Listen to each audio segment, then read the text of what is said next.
Welcome to Disputes 180. This is 180 seconds of what you need to know from the world of litigation and investigations. Brought to you by the wonderful team here at Paul Hastings in London. We have a link below to lots of great content on what we're covering today. So let's waste none of your precious time. Let's dive straight in. This is Disputes 180. Today we're looking at economic crime. Over the past few years, a lot of our focus has been on sanctions, but there's been changes in other areas too. Perhaps the most important has been the expansion of the failure to prevent offences to now include fraud. This model started back in 2010 with companies getting into the sights of prosecutors for failing to prevent bribery.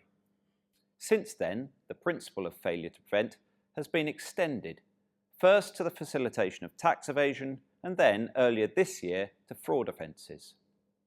Until now, we've not known when this new offence will come into force, but the answer is in here, the government's newly published guidance. It's 44 pages long, but we're going to cover the highlights today. From September 2025, large organisations will be liable for failing to prevent their associated persons from committing a range of offences. A large organisation is one that has 2 out of 3 of the following features. And the offence only applies to UK organisations or non-UK organisations with a UK nexus. We need to understand that the failure to prevent fraud offence doesn't only mean fraud. It means all of these other offences as well.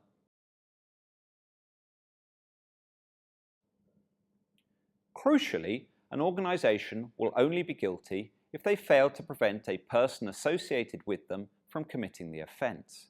An associated person means an employee, an agent, or a subsidiary. And there is a defence for organisations which is essentially the same as what we saw under the Bribery Act and the Criminal Finances Act. An organisation will not be guilty if at the time of the alleged offence they either had in place such prevention procedures as it was reasonable to expect, or had no procedures in place as it was not reasonable to expect that they should. But what is reasonable, you cry? Well, this is what the guidance is really all about. To help us understand what reasonable means, it gives us the same 6 principles that we saw in the guidance for the Bribery Act, as well as examples on how these principles apply to this new offence. I know you remember the 6 principles, but just in case, they're these: proportionate procedures, top-level commitment, risk assessment, due diligence, communication, monitoring and review. Not following these 6 principles is what leaves organisations at risk of the new offence. The detail on all of this is in our Stay Current Bulletin, which you'll find in the resource page which accompanies this video.